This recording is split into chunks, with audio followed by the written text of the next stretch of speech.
This is urgent, my friends. Who said Arrascaeta was cut from the World Cup? There were many outlets, journalists saying it, and I told you guys. He was going to have tests done. There was nothing certain that Arrasca was out of the World Cup.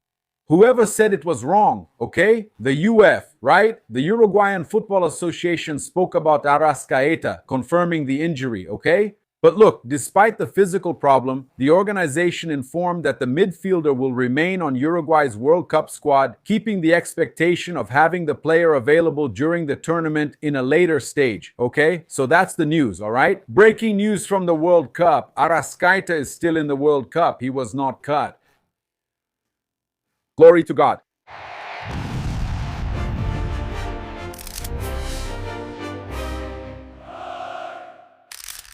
Journalist says Flamengo is misleading and will make a big signing. We're also going to bring here some investigation about the possible swap of Cebolinha for Bidon from Corinthians as well. We're going to bring you a lot of other information here, right? There's a possibility that Flamengo is making some signings, bringing in defenders from Grêmio. We're going to talk about everything involving Cebolinha, right? Cebolinha is at the center of a lot of possible negotiations, and we're bringing you this information, okay? We've looked into a lot of things to bring to you, and of course, we're also talking about the changes to Flamengo's bylaws and a series of other things here. Well, here we are. What's up, guys? Red and black greetings. This is Flamengo. Welcome to the Paparazzo Rubro Negro channel. For those of you who are just joining, I invite you to follow, like, and share on all platforms. If you're on YouTube, I invite you to subscribe down below, turn on notifications, hit the bell, and leave a cool like on the video. We're here to remind you that you can get official Mango products, okay? Caps from Super Cap, official products right here in the YouTube store, all right? We leave everything here so you can get yours. Man, there's this pregame jersey here, man. There's Zico's jersey. There's the long sleeve that you can customize, Arrascaeta, and we're rooting for him to go to the World Cup too, right? It's a tough situation, right? About his injury, we're also going to share some really shocking news too, right? About what they did to Arrascaeta, according to Leo Jose from Coluna do Fla. So we're bringing this information to you and just reminding you, right? Do you believe in the Brazilian national team? Do you believe that Brazil can be world champion? Does Brazil have a chance to win this World Cup? If you think so and want to make sure, remember to play responsibly. It's for people over 18. It's entertainment, not an investment. Do you want to register now and take advantage of an odd 20? That's right, for Brazil to be champion, odd 20 at Esportiva Bet Agora. Have you registered yet? Once you've registered, you get the link here in the pinned chat, in the pinned comment, right? We're also putting up a QR code. I'll leave the ready ticket in the pinned comment, okay? The ready ticket, the ticket is already there for you to go straight to this opportunity. Brazil, to be champion, went from 9.50 to 20. If you put 50 bucks, you get 1,000 reais with Brazil being champion. But if you don't believe it, you can choose other teams there, right?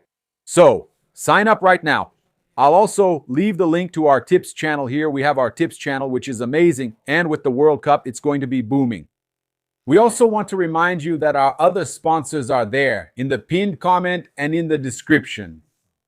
Well, let's go. Let's bring some important information here. Let's start by talking about this report from Nito, right? The host Neto from TV Bandeirantes said that Flamengo and Corinthians have started negotiations for a possible trade involving Everton, Cebolinha, and Bidon, okay? So Flamengo, right? Flamengo denies this information, okay, my friends? Yeah, but they're trying to mislead people. I'm sharing our investigation, okay? So the São Paulo club would require, besides the red-black striker Cebolinha, right now in the June transfer window, a financial compensation to release the young midfielder.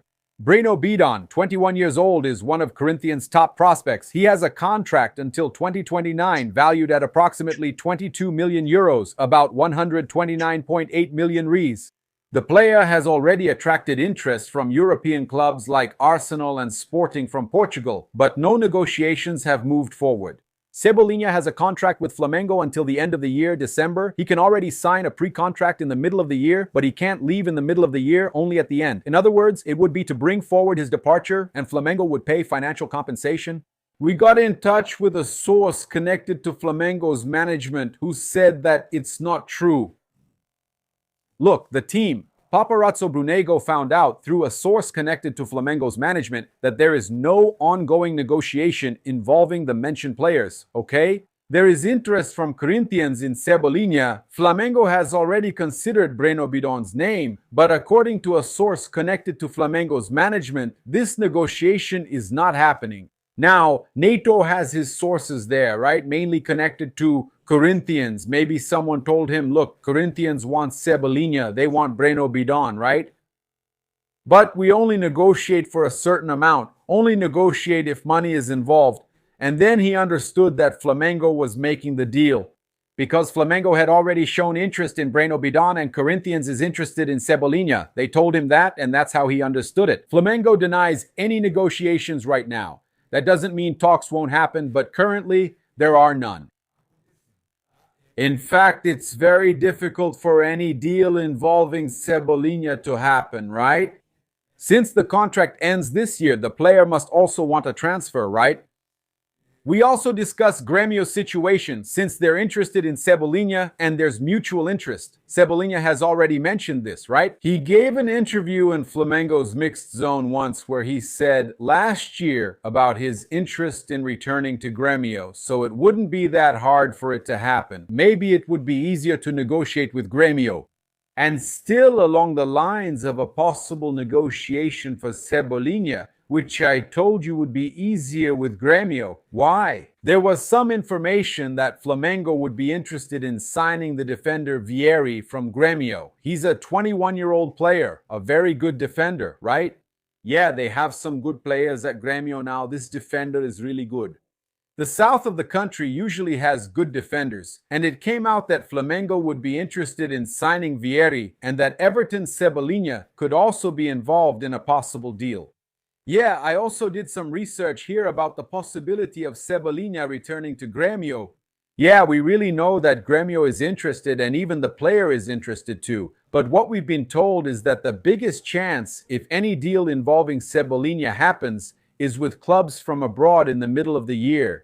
Yeah, what I've been told about the center back situation is that Flamengo probably won't sign another center back. They've just signed Vital recently, so Flamengo probably won't sign a center back in the middle of the year. Flamengo will only sign a center back if one of their current center backs leaves. For example, if one of Flamengo's sales after the Cup is Leo Pereira, or if a sale after the Cup is Leo Ortiz.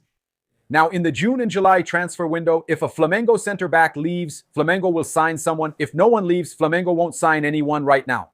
And then, at the end of the year, with Danilo making the decision to stay or not, if Danilo, for example, doesn't stay, then Flamengo will sign someone. That wouldn't make sense, since Cebolinha could sign a pre-contract mid-year and leave for free. So, what we've been told, a source close to the board told us, is that this possible deal involving Cebolinha and Grêmio for defender Vieri makes no sense at all. A lot of news will come out now because Cebolinha, Flamengo wants to recover part of the investment, 3 or 4 million euros, to release him earlier. There will be plenty of news. This club wants him, that club wants him, the player wants something, or he'll be traded for someone else. But zagueiro, center back, right? That's what they told me. A center back is not what Flamengo needs right now. Flamengo is looking more for a midfielder, right? Leonardo de Arginha himself made that clear, and a forward. So Flamengo is prioritizing that. Maybe a left back, right? It's possible that Flamengo will also look for that in the market. Yeah, they renewed with Alexandro. Maybe they weren't even counting on that from Alexandro. And now the real priorities are midfield and attack. Now, midfield more on the offensive side, okay? More offensive. And then I bring to you the midfielder, right? And I also bring to you here that the center back issue is only for the end of the year. And then it really wouldn't make sense to trade for Cebolinha because Cebolinha will leave for free at the end of the year. So you can see that it really doesn't make any sense. We had the journalist and commentator Bruno Castagna bringing some interesting information on his YouTube channel. He usually brings information together with Robinho Rubro-Negro, with Luis Antonio Rubro-Negro. They bring interesting information about Flamengo. I always give them credit here. They're really good too. It's important to have media outlets that provide serious information about Flamengo. And he brought some information that I found quite relevant, right? Because we reported here that a source connected to the board. No, it's not us stating it. This source said that Flamengo couldn't spend much in the transfer window also because of being eliminated from the Copa do Brasil. That Flamengo. And then that money that BAP had mentioned, 40 million euros to sign a striker, wouldn't be so available anymore. That Flamengo would have to make signings based on scouting. Flamengo is going to make signings based on scouting. Castagna himself brought this information. Flamengo is going to make signings based on scouting, okay? That's for sure. Yeah, but Flamengo wouldn't sign any big names. No more expensive players in this mid-year transfer window. Yeah, that's what they've been saying. Yesterday I mentioned, and even fans are saying Flamengo is letting people go. And Bruno Castagna brought this information that Flamengo will make a big signing in the transfer window. Yes. Right, that Flamengo is not... First of all, we know that Flamengo is not in any financial trouble. Flamengo has money, right? Flamengo needing to sell, it's not that they need to, it's just that Flamengo has in their projections, in their goals, right, the need to sell 230 million reais, which is about 30-something million euros. That's it. For the year, Flamengo has that sales projection. And these projections also vary. They're also based, on possible prize money situations and also on prize targets, how far they'll go in a certain competition. And that keeps changing.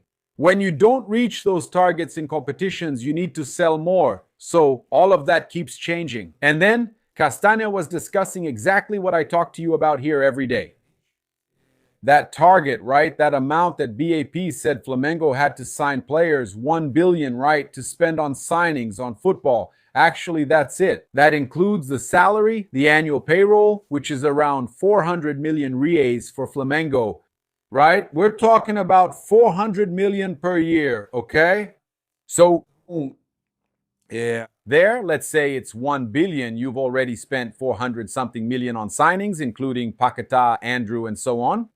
There's not that much left. So if Flamengo manages to make some deals, reach their negotiation targets too, by selling some players, Flamengo can make more signings in the transfer window, okay? Scouting and signings will still happen, according to Bruno Castagna. Look, let me bring you some information now. Paulinho from Palmeiras got suspended, according to ESPN, in the game against Flamengo because of that celebration he did, right? With obscene gestures. Yeah, he had been acquitted by the STJD, but since the prosecutor's office appealed, the case was taken to the full court, right? And they decided on a 1-game suspension, okay? He's out of the match against Curitiba. When the Brasileirão returns after the World Cup, okay? There's no appeal. And a lot of people are asking me, do you think it's fair for him to be suspended for making a gesture that's a symbol of the fans, of an organized supporters group, right? A gesture that's not obscene. Actually, it's a symbol. The gesture is obscene, but it's a symbol of an organized supporters group. I've already said that I think all of this is just whining. I've already made my position clear. Yeah, the thing is, players from other clubs have already been punished for similar gestures, right? Even in Serie B or C, right? There was even someone punished recently too. Yeah, there were fans from teams that aren't even Flamengo, right? Complaining about this. The player on my team was punished, but Paulinho won't be. This is just whining. You shouldn't be punished for this gesture. I've said this before and won't change my mind just because the Palmeiras player was punished. Yeah, to me, that's just the usual whining. Yeah, I still think it's absurd. The complaints they made about Leonardo Jardim for saying in the press conference that Abel always talks in the press conference and isn't reported. He just discussed refereeing again and wasn't reported. I think other situations could be reported, like Murilo against Chape, swearing there, confronting the referee the way he did, right? He should be reported, but honestly, I think this punishment for Paulinho is a total overreaction, okay? So, I'm not going to change my opinion just because a Palmeiras player was punished. For me, it's just pure whining. It's wrong, okay? And I also think that the punishment for Carrascal, for example, which was an unintentional play, was absurd too. So we have punishments for both Flamengo and Palmeiras that are absurd, okay? And these punishments for both Paulinho and Carrascal are shameful. For me, Carrascal's was unintentional. 3 games is absurd. And Paulinho's, who was doing an organized supporters gesture, was also totally unnecessary. And if they start punishing players just for celebrating and so on, it's gonna kill the magic of soccer, okay? That's the reality, all right? So I can complain about the refereeing in Palmeiras games. I have the right when I think something is wrong. But I can also say a totally unnecessary suspension like Carrascal's is just pointless whining. That's it. That's my opinion. So much has come out about the transfer market that we ended up not covering something important yesterday. I think it's important for us to share our opinion about this. BAP proposed an amendment to the bylaws to establish the professionalization of Flamengo, right? He sent the proposal to the Deliberative Council to institutionalize the professionalization of the club. It's an amendment that was named the Professionalism Amendment. It suggests several measures, among them the end of specific vice presidencies and that the board of directors becomes the management board. I'm talking about vice presidencies actually having paid positions, okay? So, in other words, paid managers to professionalize things. It's like a SAF without an owner. Everything is professional. This council would be composed of the president, who is elected, and his vice president, as well as 13 members freely appointed by the president to serve a 3-year term. Among the members, there are great benefactors, emeritus members, and proprietors. The actions of the appointed members of the Management Council will be guided by the principles of transparency, fairness, accountability, and corporate responsibility. Okay? So, yeah, the proposal is still at the stage of being reviewed by the council members for suggested changes. After that, the final text will be presented to the statute committee. It's expected to be voted on by the end of the year. The proposal removes Chapter X, which currently requires and talks about the vice presidencies, changing it to text about the professional board. This professional board reports to the Management Council and will be staffed by professionals hired based on technical criteria, performance goals, and periodic evaluation, ensuring the separation between governance and operation. Look how cool that is, man. I think it's cool. I'm always in favor of professionalism. And BAP used to say that was part of his campaign, a more professional Flamengo, right? And I'm seeing this happen. This is real. There would be 15 departments in total: General Corporate Directorate, Marketing and Communication, Administration, Finance, Legal, Olympic Sports, Soccer, Youth Soccer, Rowing, Councils, Flagavia, Technology and Innovation, Institutional Relations, and finally, Management, Compliance, Processes, Projects, and Risks. Okay? So, all the departments are under the supervision and coordination of Flamengo's General Director, who reports to the President. Okay? The exceptions are soccer and youth soccer, which are under the director of soccer and the president. Legal, which is under the general counsel and the president. And rowing, which is under the rowing advisory council and the president. Did you like it? So what do you think? I think it's fantastic. And now it's time for us to wrap up our video with the main news, which is about Arrascaeta. Yeah. Guys, it's unbelievable if this gets confirmed. I also don't believe they're actually going to admit to this, right? But this news is terrible. The fans are outraged. According to journalist Leo Jose from Coluna do Fla, the exercise performed by Arrascaeta in training before the calf injury was only supposed to start next week. According to the information, the coaching staff allegedly sped up a stage of the recovery process, which ended up overloading the athlete and contributing to the calf injury. I consulted a source who preferred not to be identified, who confirmed the information from Leo Jose from Coluna do Fla. The fans are outraged. Congratulations to everyone involved. Leo Pro de Martins. Yeah. Unbelievable what they did with the Uruguay national team. The national team is only good for that. Wallace, CRF. Yeah, Luis, Francisco Francisquine. Then the teams are forced to release players for the cup and they always come back injured. Who guarantees it? Who pays the salary? No, that's not the issue. The problem is Flamengo. And after the cup? Not even the mid-season break. Will he be able to make it? Will he be able to play? Will he be cut? I hope he plays. Okay. But it's absurd. Accelerating the process during his clavicle recovery to mess up the player. That's ridiculous. He went too far and complicated things. Fabinho Dutra sent that in. Yeah, Barrera Claudio. I already knew. The same thing happened with Plata. It's clear that those guys are pushing it. Yeah, right? Volume 10. That's why I'm against resting players. When they stop playing, they get injured. They get injured more than the ones who keep playing all the time. There's that too, okay? Hey, Uruguay, take care of our star, Laiola, right? Sending it over? Yeah. It's better to release him from the cup before they ruin him for the year, Jefferson Vieira says. People think Flamengo should intervene, but what can Flamengo do? They have to release him. Now it's surreal, right? It's surreal. This informant confirmed Leo Jose's information, said it's true. It's true. They overloaded, they did it, they rushed and ended up overloading. Well, that's absurd, isn't it? That's absurd. That's it. So I invite you to complete your registration right now, okay? Once again, here's the reminder, all right? The ticket is there in the pinned comment. I also left it during the premiere, right? In the pinned chat. We're always bringing you the information, right? The best odds are also on our tips channel. Check our tips channel often. Play responsibly. It's for those over 18 and meant for entertainment, not investment. You can place your bet right now on the team you believe will win the World Cup. For Brazil, we have this super odd where you can bet up to 50, and when it reaches the value of 50, you can win 1,000 reais. If Flamengo wins, they'll be champions by year's end. Seriously, God willing, Mengo will win the Club World Cup against PSG. No one gets hurt at the events.